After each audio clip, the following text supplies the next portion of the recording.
The night they wheeled me into surgery, they didn't show up. The next morning, while I was still groggy from anesthesia, my credit card was charged $15,000 for their dream family cruise. The surgeon hadn't even finished my stitches when Mom texted, "When are you sending the deposit confirmation?" I've spent my career at Lakeview Capital Advisors calculating risk for other people. Now, lying in that hospital bed with drainage tubes still attached to my abdomen, I decided it was time to calculate theirs. My name is Rachel Monroe, and at 36 years old, I thought I'd seen every possible way my family could disappoint me. I was wrong. The fluorescent lights of St. Alban General Hospital's recovery room buzzed overhead as I drifted in and out of consciousness. My gallbladder surgery had been emergency acute cholecystitis, the doctor said. Couldn't wait another day. I'd called Mom from the ER at 11:30 p.m., voice shaking as they prepped me for the OR. "They're taking me in now," I'd said. "Can you come?" "Oh, honey, it's so late. Your father's already in bed." "You'll be fine, it's just routine surgery, right? We'll check on you tomorrow." Tomorrow. The word echoed in my morphine-addled brain as my phone buzzed on the bedside table.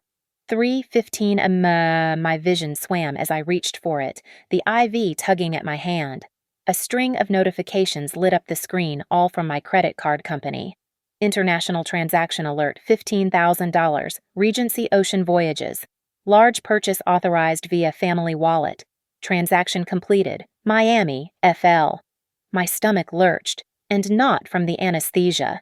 I fumbled to open my banking app, fingers clumsy and uncoordinated. There it was, a massive charge for something called the Caribbean Dreams Package, suite accommodation with premium beverage service. 4 passengers, departure in 10 days. Another buzz. A text from Mom. "Sweetheart, hope you're feeling better. Dad and I found the most amazing deal on that cruise we've been talking about. Since you're always saying we should treat ourselves, we went ahead and booked it. Sienna's so excited she's already shopping for resort wear. We used your card since ours was having issues with the international vendor. You can transfer the money when you're up and about. Rest up. The family needs a celebration after all this stress." Stress. Their stress. While I lay here with 3 incisions in my abdomen and drainage tubes collecting bile, they were booking luxury cruises. I tried calling Mom. Straight to voicemail. Dad, same. Sienna didn't even bother having her phone on. Of course not. Why would they answer at 3 in the morning when they'd just spent $15,000 of my money? By 7 a.m., when the morning shift nurse came to check my vitals, I'd received 12 more emails from Regency Ocean Voyages. Welcome aboard messages. Specialty dining reservations. Shore excursion recommendations. Spa package upgrades, thankfully those required additional authorization. My family had graciously limited themselves to just the $15,000 base package. "Everything okay, hon?" the nurse asked, noticing my death grip on my phone. "Your blood pressure's a bit elevated." "Family stuff," I managed. She gave me a knowing look. "They never show up when you need them, do they? But I bet they'll be first in line when you're back on your feet." If only she knew how right she was. I finally reached Mom at 8:45 a.m. She was breathless, probably from her morning power walk. "Rachel, how are you feeling? Did you see our surprise? The $15,000 surprise charged to my credit card while I was unconscious?" "Don't be dramatic, sweetheart. You always said we should take that family cruise. And with Sienna's engagement coming up, we need some quality family time." "I'm in the hospital, Mom, alone." "Well, we knew you were in good hands. That's what hospitals are for. Besides, visiting hours don't even start until 9. It was 8:47 a.m. St. Albans visiting hours had been 24/7 for family members since COVID. I knew because I'd specifically told her that when I'd called from the ER. "I need you to cancel the cruise," I said. "Don't be silly. The deposit is non-refundable. Plus, your father already put in for vacation time, and you know how his boss is about schedule changes. We'll pay you back. Obviously." "Obviously," Like the $5,000 they'd borrowed for Sienna's designer wedding dress fitting, or the $8,000 for Dad's emergency dental work that turned out to be veneers, or the countless other IOUs that lived permanently in the ether of family obligation. When I asked, "When what? When will you pay me back?" A pause. "Rachel, this vindictive side of you is really unattractive." Is this because of the divorce? Because holding on to anger about David isn't healthy. Family is forever. David, my ex-husband who'd left me for his 23-year-old assistant. Even he hadn't stolen from me while I was under anesthesia. Growing up as the eldest daughter in the Monroe household meant learning early that love came with a price tag, one I was always expected to pay. I was 12 when I got my first job, babysitting for the Hendersons down the street. Every Saturday night, 8 p.m. to midnight, $20 cash. Mom would meet me at the door when I got home, hand outstretched. "For Sienna's dance classes," she'd say. "You know how talented your sister is. Family supports family." Sienna was 8 then, all blonde curls and dimples, twirling through the living room in her new leotards while I did homework at the kitchen table.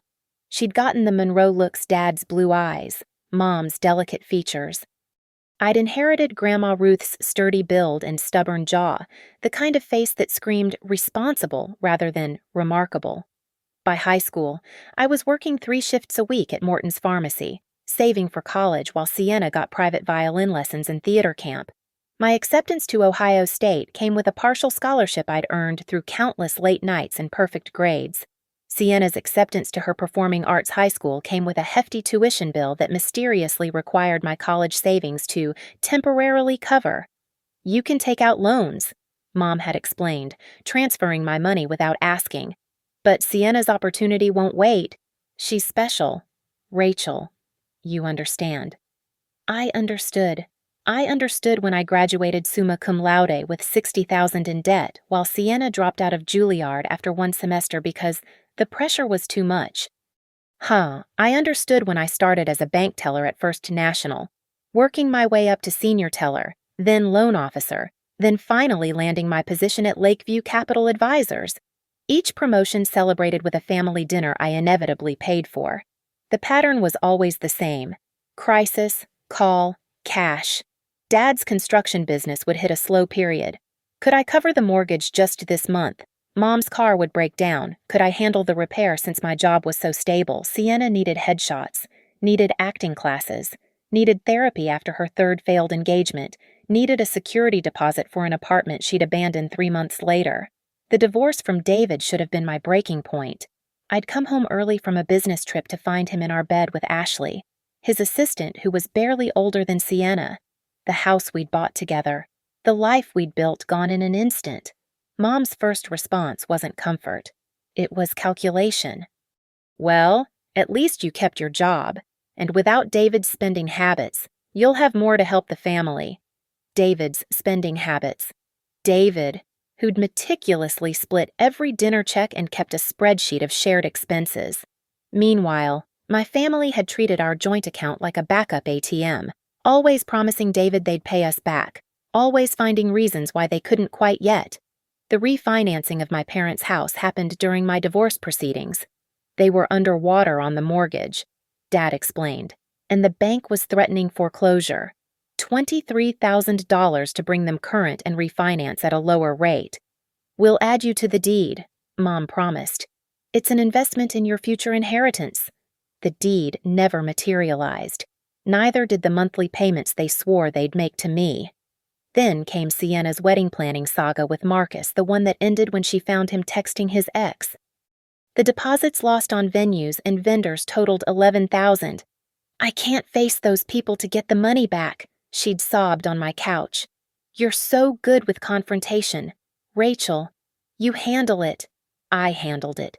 I always handled it. The medical bills when Dad's minor chest pain turned into a cardiac catheterization. The credit card debt Mom accumulated buying inventory for 3 different MLM schemes. The bail money when Sienna's artistic temperament led to a drunk and disorderly at her ex-boyfriend's engagement party. $52,000 over 7 years. I kept a spreadsheet. hidden in a password-protected folder labeled Tax Documents. Every transfer, every check, every cash withdrawal meticulously documented with dates, amounts, and promised repayment terms that never materialized. "You make 6 figures," Mom would say whenever I hesitated. "Some people would kill for your problems." 6 figures before taxes, before my student loans, before the mortgage on my post-divorce condo, before the health insurance that covered therapy for the anxiety that mysteriously spiked every time my phone rang with a family emergency. Last Christmas, I'd tried setting boundaries, no more loans. I'd announced over Mom's honey-glazed ham, going forward, any money would be considered a gift, budget permitting, with no expectations of repayment. "How cruel," Mom had said, tears streaming. "To make us feel like charity cases. We're your family, not beggars on the street." Sienna had stormed out. Dad had given me the silent treatment that lasted until his colonoscopy in February, when suddenly I was family again. Family with good insurance and available sick days to drive him to appointments. The morphine was wearing off by noon, replaced by a throbbing pain that radiated from my incisions. I'd called Mom 3 more times. The first went to voicemail. The second, she answered but said she was in her yoga class and couldn't talk. The third, she didn't even let it ring straight to declined. Dad finally picked up at 12:45 p.m. "Hey, kiddo, how's the recovery going? Where are you, Dad?" The sound of a drill whirred in the background. "Henderson's place. Their roof's got some damage from that storm last week. Good money in emergency repairs." "I'm in the hospital." Right. The gallbladder thing. Your mom said it went fine." "How would she know none of you came?" A pause. The drill stopped. "Rachel, don't be like that. We knew you were in good hands. Besides, someone had to hold down the fort. Your sister's got her final fitting today." Final fitting. For the cruise she's trying on resort wear. You know how she is about photos, everything has to be perfect.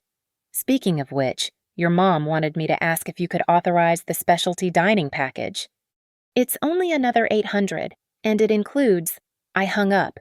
At 2:15 p.m., an email from Cuyahoga Trust appeared in my inbox. "International transaction verification required." They'd flagged the purchase for review. A small mercy. I clicked through to my account, and that's when I saw the full scope of their planning.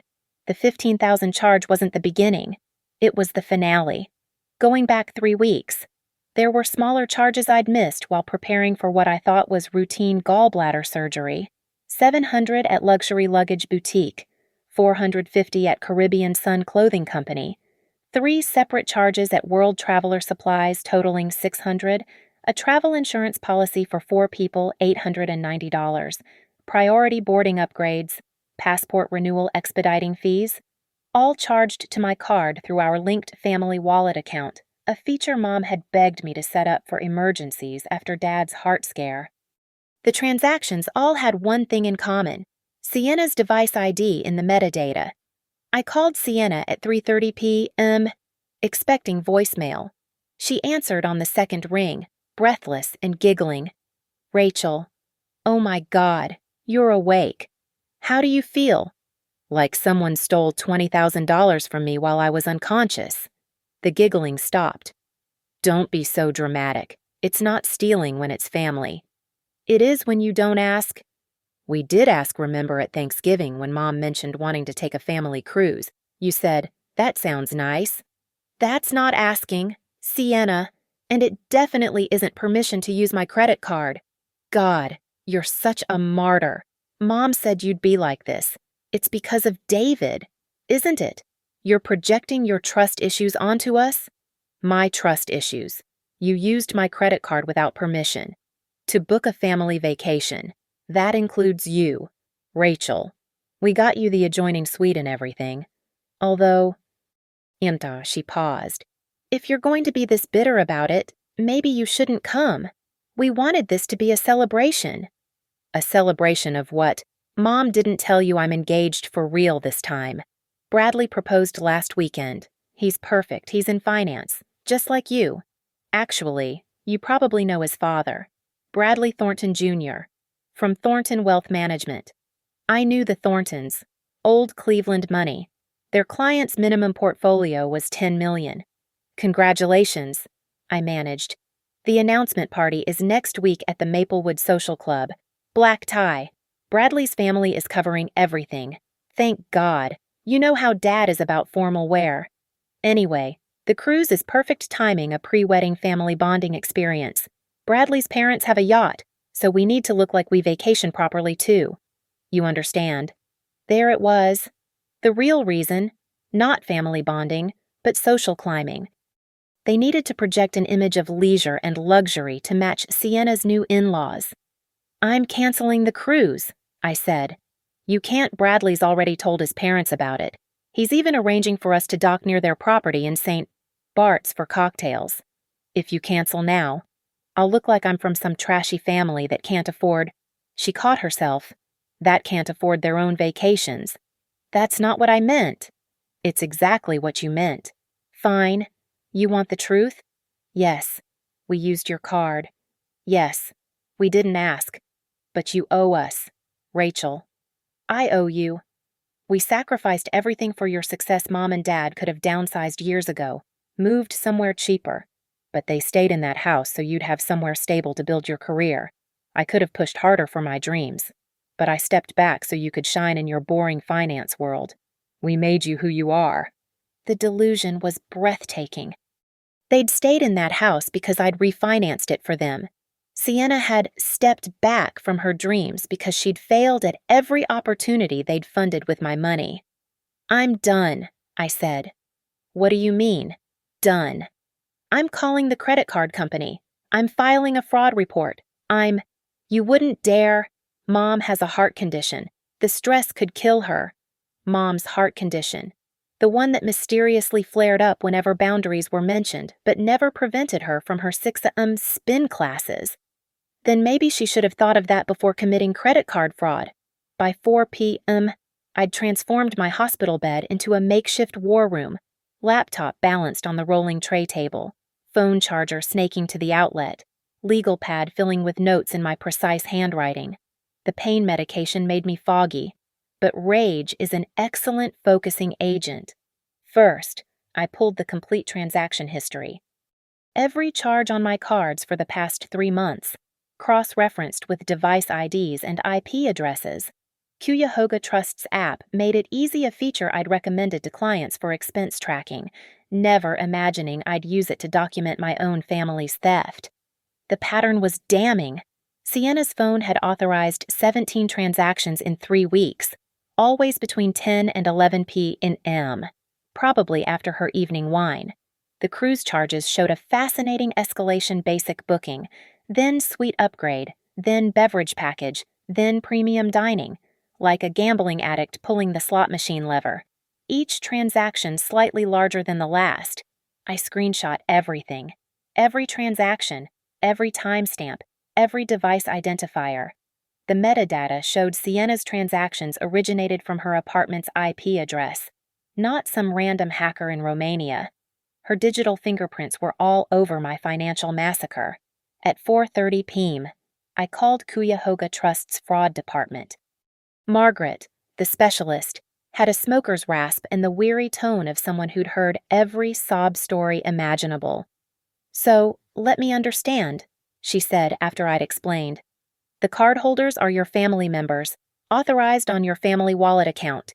Yes, but authorization was for emergencies only. This was, ma'am, I see the charges. 23,000 total, including the pending ones that haven't posted yet. 23,000. My voice cracked. I only saw 20.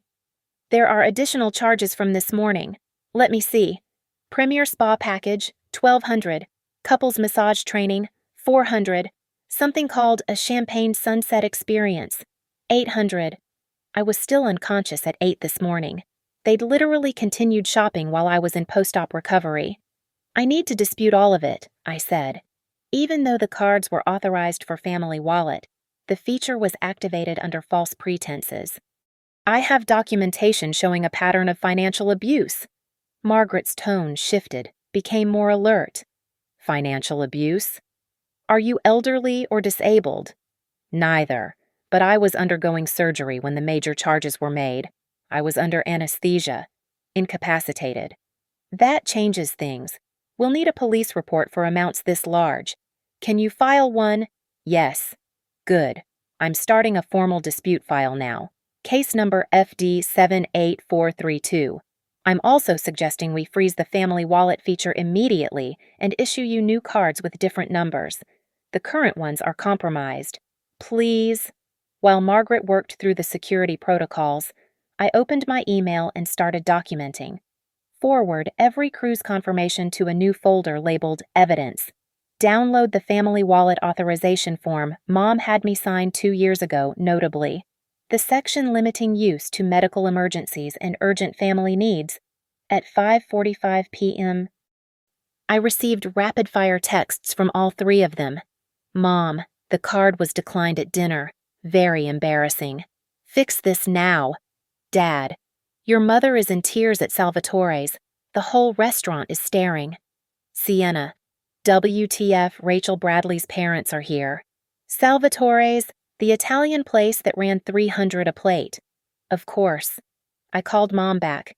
She answered immediately, hissing into the phone. What did you do? I reported credit card fraud. You didn't. I did. The fraud department needs a police report, which I'll file tomorrow when I'm discharged. Rachel Michelle Monroe, you will not file a police report against your own family. Then you have 12 hours to return every penny. $23,000, not $1,523, including your shopping spree this morning while I was still intubated. Silence. Then, quieter. We don't have it. Then get it. How you know we don't have that kind of money lying around? Sell something. Take out a loan. Ask Sienna's rich new in-laws. I don't care how you get it. If you file that report, Sienna's engagement is over. The Thorntons will never accept a family involved in credit card fraud. You should have thought of that before you committed it. Dad's voice came on, gruff and angry. This is vindictive, Rachel. Punishing us because you're in pain. I'm in pain because I just had surgery. Surgery none of you attended because you were too busy spending my money. Family doesn't do this to each other. Exactly my point. I hung up and opened my laptop again. The Regency Ocean Voyages website had a corporate contact section. I drafted an email to their fraud department, attaching the case number from Cuyahoga Trust. Subject line, unauthorized booking, investigation pending. By 7 p.m., I'd accomplished more from a hospital bed than most people do in a week. Police report scheduled for tomorrow. Fraud case opened. Cruise line notified. Family wallet terminated. New cards being expedited. Every transaction documented in a spreadsheet with military precision. The nurse came in for evening rounds, checking my incisions and IV. You're looking better, she said. More color in your cheeks. I'm feeling motivated. She glanced at my laptop screen, saw the spreadsheet titled Family Fraud Documentation, and raised an eyebrow. Sometimes, she said, adjusting my IV drip, the best medicine is standing up for yourself. By midnight, I'd architected my revenge with the same precision I used to build investment portfolios, 3 layers of consequences, each designed to lock the next in place. No escape routes, no room for manipulation, just cold, calculated justice. Layer 1, financial strangulation. The chargeback was already in motion, but I needed more. At 12:30 a.m., I submitted detailed documentation to Regency Ocean Voyages corporate office, copying their legal department. The email included screenshots of Sienna's device authorizations, proof I was in surgery during the transaction, and a subtle mention of potential legal action regarding unauthorized use of financial instruments for fraudulent booking. Then I found something beautiful in their terms, and conditions bookings under fraud investigation could be placed in administrative hold pending resolution. The hold would freeze not just the main booking, but all associated reservations, dining, excursions, spa treatments, the entire $23,000 house of cards. I called their 24-hour customer service line, provided the case number, and requested the hold. The agent, clearly reading from a script, confirmed it would be processed within 4 hours. The Monroes would arrive at the port to find their dream vacation vaporized. But that wasn't enough.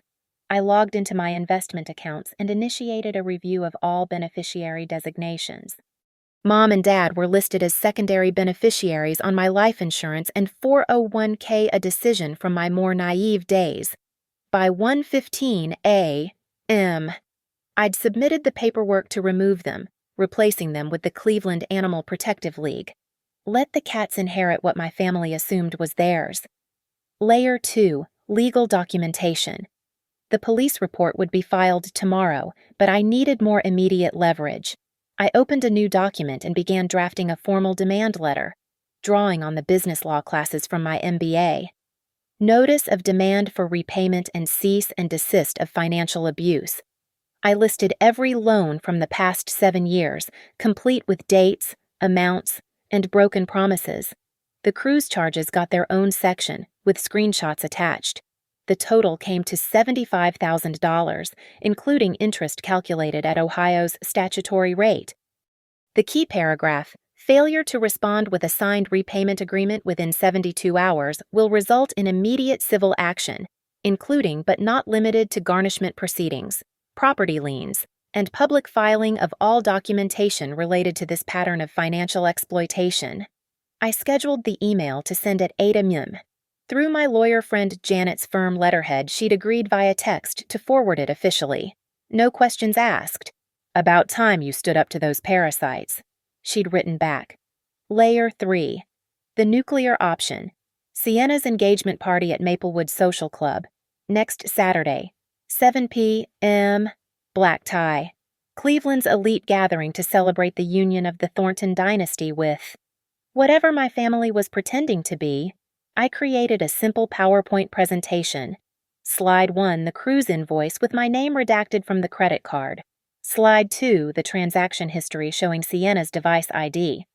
Slide 3, screenshots of the text messages demanding I authorize the charges while hospitalized. Slide 4, the 7-year total of their theft. But I wouldn't just crash the party with accusations. No, this required finesse. I emailed Bradley Thornton Jr. Directly, his work address was public on the Thornton Wealth Management website. Bradley, congratulations on your engagement to my sister.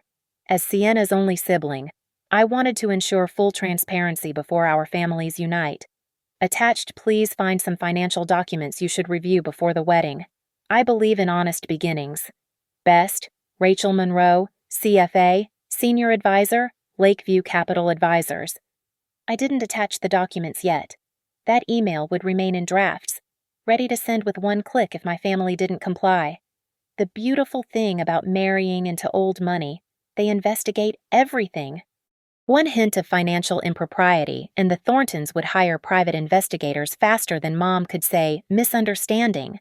At 2 a.m., I created one final document, a family meeting agenda. Simple bullet points. Review of all outstanding debts. Signed repayment plan with collateral. Removal from all financial accounts and insurance policies. No contact agreement regarding financial matters. Consequences for non-compliance. If they wanted to be family, they could be family. But if they wanted to be creditors who happened to share my DNA, then I'd treat them like any other default risk in my portfolio, minimize exposure, document everything, and execute without emotion. My phone buzzed with a text from Mom at 2:45 a.m. We need to talk. This has gone too far. I typed back. Talking is over. You have 72 hours to respond to the formal demand letter arriving at 8 a.m. Any communication should go through Janet Fitzgerald's law office. 3 dots appeared and disappeared several times. Finally, you're destroying this family. No, I wrote. I'm just done financing it. I set the phone aside and opened my laptop one more time. There was one last email to write, to the cottage company in Maine I'd been eyeing for a solo recovery retreat. 2 weeks of solitude, no cell service, just ocean waves and healing. $23,000 would have covered it twice over. Instead, I booked it with my emergency fund, the one account I'd never told my family existed, because the best revenge isn't just making them pay, It's finally paying yourself first. The Maplewood Social Club gleamed under crystal chandeliers, every surface reflecting old money and new ambitions. I stood at the entrance in my black Carolina Herrera dress, the one expensive thing I'd bought myself after the divorce, watching Cleveland's elite air kiss their way through Sienna's engagement party. 7 days had passed since my surgery. My family had ignored the demand letter, probably assuming I'd cave like always. They'd assumed wrong. The compact projector in my clutch weighed maybe 2 pounds, but it felt like a loaded weapon. I'd tested it 3 times at home, making sure it would connect to my phone instantly. 1 button, and their fraud would be displayed in high definition. Rachel. Sienna floated over in a cloud of champagne tulle, Bradley Jr. trailing behind. You came, Mom said you were being difficult about something silly. Wouldn't miss it, I said, accepting her air kiss. Bradley extended his hand. Firm grip, calculating eyes. Rachel. So good to finally meet. Sienna tells me you're at Lakeview Capital. Senior advisor. I believe your father and I have several mutual clients. Excellent. We should discuss opportunities sometime. He glanced around. Father's particularly interested in expanding our family's portfolio management? Of course he was. The Thorntons never missed a chance to network. Rachel, darling.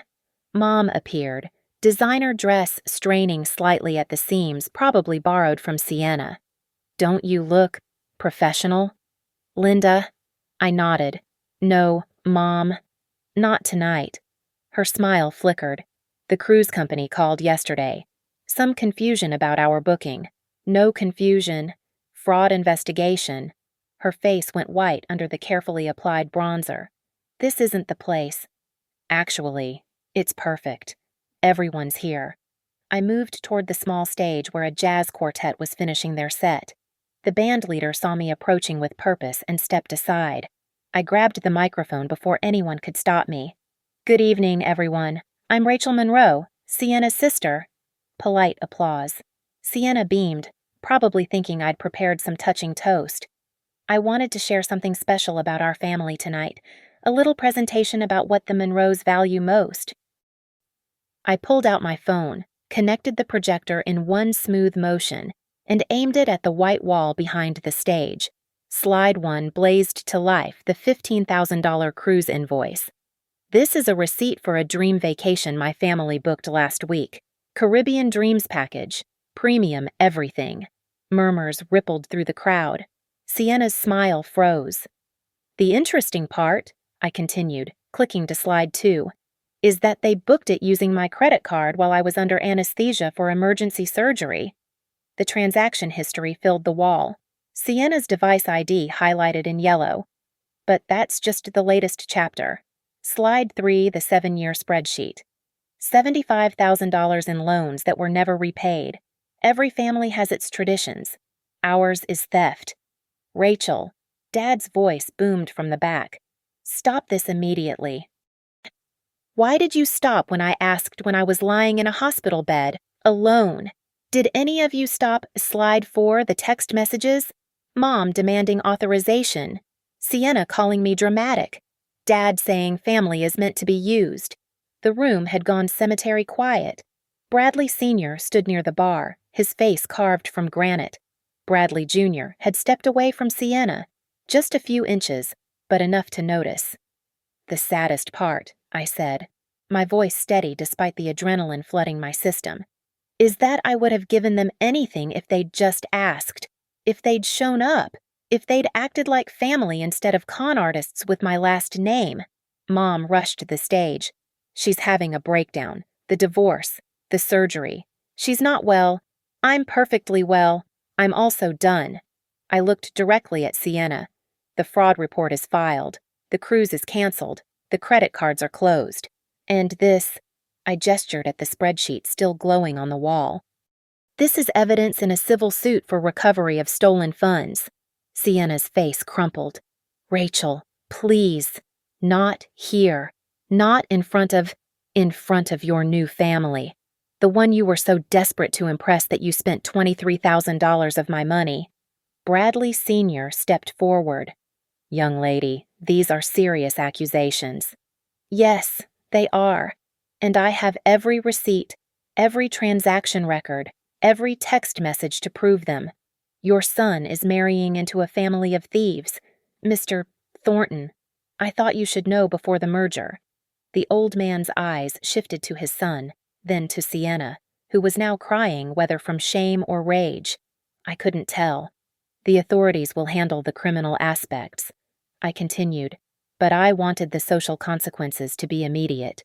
You all smile at them, toast their happiness, while knowing exactly what they are. I clicked off the projector and set down the microphone. Oh, and Sienna, that adjoining suite you booked for me. Even if the cruise wasn't canceled, I'd rather swim to the Caribbean than share a vacation with people who rob me while I'm unconscious. The room erupted, voices raised, accusations flying, the Thorntons retreating to a corner for an urgent family conference, Mom screaming about betrayal, Dad threatening lawsuits, Sienna wailing about her ruined life. I walked through it all like a ghost, invisible and untouchable. At the door, the club manager intercepted me, face grave. Ms. Monroe, there's the matter of the event billing. Your mother's credit card was declined earlier, and she said you'd be handling. Send the bill to the Thorntons, I said. They're the only family here who can afford it. The meltdown was immediate and spectacular. Before I'd even reached the parking lot, my phone erupted with notifications. Regency Ocean Voyages. Booking canceled, under fraud investigation.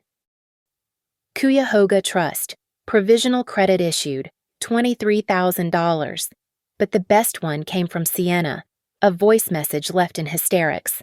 The Thorntons are leaving. Bradley's father says the engagement is under review. You destroyed my life. How could you? I deleted it without listening to the rest. By the time I reached my car, the club's entrance had become a war zone. Through the glass doors, I could see Mom gesticulating wildly at Bradley Sr., Dad cornering a horrified Bradley Jr., and Sienna collapsed in a chair while guests streamed past, their evening entertainment complete. My phone rang. Janet, my lawyer friend. Rachel, what the hell just happened? I'm getting calls from 3 different attorneys. The Monroes are looking for representation. No, the Thorntons. They want to know if what you presented constitutes evidence for a prenuptial requirement. Bradley Sr. is particularly interested in financial background checks. I almost laughed. Tell them I have 7 years of documentation available if needed. A text from the club manager popped up. Security footage requested by Cleveland PD. Officer Morrison would like to speak with you regarding the fraud report. Perfect timing. I called Officer Morrison directly. Ms. Monroe, I'm at the Maplewood Social Club. Your family is here, and they're insisting this is all a misunderstanding. I have documentation showing otherwise. Every transaction, every unauthorized charge.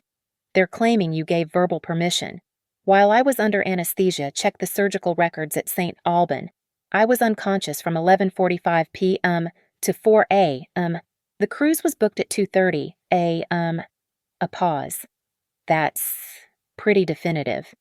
Your mother is now saying you're having a mental health crisis? I'm happy to submit to any evaluation you require. I'm also happy to provide the 7 years of financial records showing a pattern of theft. Your father just offered to repay everything if you drop the charges. Did he provide that in writing? He said verbal agreement is enough for family. Officer Morrison, verbal agreements are what got us here. I need a signed confession and repayment plan. Otherwise, I'm pressing charges. I heard muffled conversation. Then Morrison came back. Your sister wants to talk to you. No. She says she'll sign whatever you want. Then have her sign it. I don't need to talk to her for that. More muffled discussion. Then a new voice, Bradley Sr. Ms. Monroe Bradley Thornton Sr. I believe we should discuss this situation privately. Mr. Thornton, with all due respect, this doesn't concern you. It does when my family name is about to be associated with this. I'd like to offer a solution. Of course he did. The Thorntons solved everything with money. I'm listening. I'll cover the $23,000 immediately. Your family signs a comprehensive NDA. The engagement ends quietly. Everyone walks away. You're paying my family to disappear. I'm paying for discretion. The funds would come to you directly. As restitution, your family gets nothing except avoiding prosecution. It was beautifully ruthless. The Thorntons protecting their brand while ensuring my family faced consequences. I want it in writing, tonight.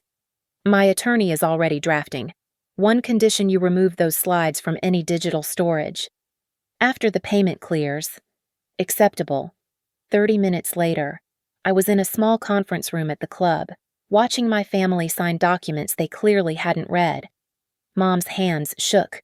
Dad's jaw was clenched so tight I thought his teeth might crack. Sienna just stared at the table, mascara streaking her cheeks. Bradley Sr., attorney, a sharp-suited woman named Patricia, explained each document with clinical precision. This confession acknowledges the unauthorized use of credit cards. This agreement stipulates immediate repayment of all funds. This NDA prevents any party from discussing tonight's events. And this, she slid the final paper to Sienna, dissolves the engagement between Ms. Monroe and Mr. Thornton Jr., with both parties agreeing to no future contact. Sign them, I said, my first words to them since the stage. Rachel, please, Mom started. Sign them or Officer Morrison arrests you. Those are your options. They signed. Patricia produced a tablet, showing a wire transfer confirmation. $23,000 deposited to my account. Additionally, she said, pulling out another document, Mr. Thornton Sr. insists on this separate agreement with you, Ms. Monroe. I read it quickly. The Thorntons were offering me a consulting contract with their firm Legitimate Business. Excellent terms. The price of my silence came with a golden ladder. Hi, he wants to buy me too. He wants to ensure talented professionals aren't wasted on toxic associations, Patricia said diplomatically. I signed it. Why not? I'd earned worse money from worse people. Officer Morrison closed his notebook. Looks like this is resolved civilly. Ms. Monroe, the fraud report will be updated to show restitution received. Your family, he looked at them with barely concealed disgust, should consider themselves fortunate. As everyone began to leave, Mom turned to me one last time. You've ruined us. Sienna's marriage, our reputation, everything. No, I said. You ruined yourselves. I just stopped paying for the cleanup. Dad stepped forward, fists clenched. You're no daughter of mine. Finally, I said. Something we agree on. The parking lot was empty except for my Honda and a few catering vans. I stood beside my car, breathing in the cool Cleveland night air, feeling lighter than I had in years. 7 years of weight, $75,000 of burden, lifted in one brutal evening. My phone buzzed. A notification from Cuyahoga Trust. Dispute resolved, full credit issued. Then another from my investment account. Beneficiary changes confirmed. The Cleveland Animal Protective League was now the sole beneficiary of my estate. Let them explain that to their friends. I slid into the driver's seat and checked my messages. 17 missed calls from various relatives' aunts, uncles, cousins who'd undoubtedly heard about tonight's spectacle. Delete, delete, delete. Then one text from a number I didn't recognize. Ms.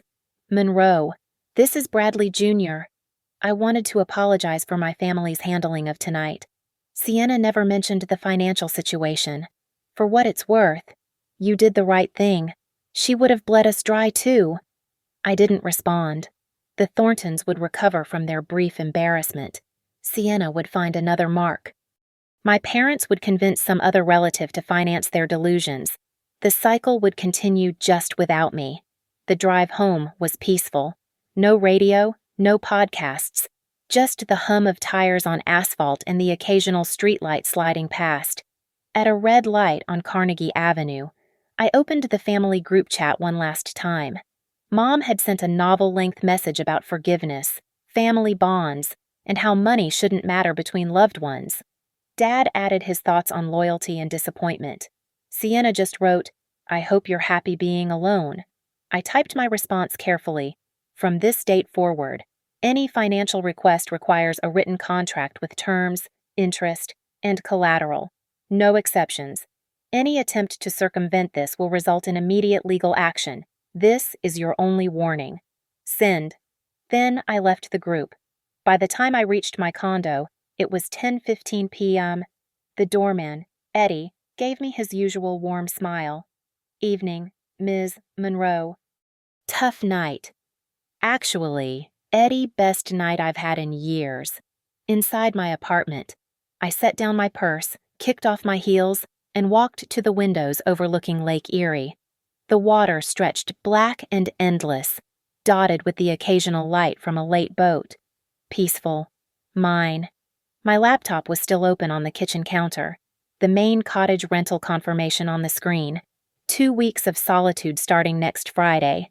No family, no drama, no one else's financial emergencies. Just me, the ocean, and $23,000 that stayed exactly where it belonged in my account. I poured a glass of the good Cabernet, the one I'd been saving for a special occasion. If financial independence from your parasitic family wasn't worth celebrating, what was? My phone rang. Unknown number? I almost didn't answer, then recognized the area code Maine. Ms. Monroe. This is Barbara from Seaside Cottage Rentals. I'm calling to confirm your booking and let you know we had a cancellation for the upgraded property next door, Ocean View. Private hot tub, same price if you're interested. Yes, I said without hesitation. Absolutely yes. Wonderful. We'll have everything ready for your arrival. It sounds like you need the rest. She had no idea. I hung up and opened my laptop again, navigating to my bank account. All the numbers were there in black and white. The $23,000 from the Thorntons, the provisional credit from the fraud claim, my emergency fund, untouched and ready for my real recovery. Another text buzzed through. Janet, proud of you. Drinks when you're back from Maine. Absolutely, I replied. Then I did something I hadn't done in 7 years. I blocked my mother's number, then my father's, then Sienna's. One by one, I erased every avenue they had to reach me, to guilt me, to drain me. The last text I sent was to my boss at Lakeview, taking my 2 weeks medical leave starting Monday. See you after Thanksgiving. I closed the laptop, turned off my phone, and stood there in the silence of my own space, my own life, my own future. No one asking for money, no one making me feel guilty for succeeding, no one treating my hard work like their personal trust fund. The mirror by the door caught my reflection as I headed to bed. I looked tired but triumphant, surgical scars healing, emotional scars finally being addressed. For the first time in my adult life, I was truly free. Tomorrow, I'd deal with the aftermath, the gossiping relatives, the social media explosion, the inevitable smear campaign my family would launch. But tonight I'd won. I'd taken back my life, my money, and my self-respect, and it only cost me $23,000 and a family that was never really mine to begin with. Best investment I ever made. The door clicked shut behind me, the deadbolt sliding home with a satisfying thunk. Final. Secure. Mine. Thank you so much for listening to my story. I hope it resonated with those of you who've dealt with similar family situations. Where are you listening from today? I'd love to hear in the comments below and connect with others who understand these complicated family dynamics. Please subscribe to the channel if you haven't already, and share your own thoughts and experiences. Sometimes the best support comes from strangers who've walked similar paths. Until next time, remember, you're never obligated to set yourself on fire to keep others warm.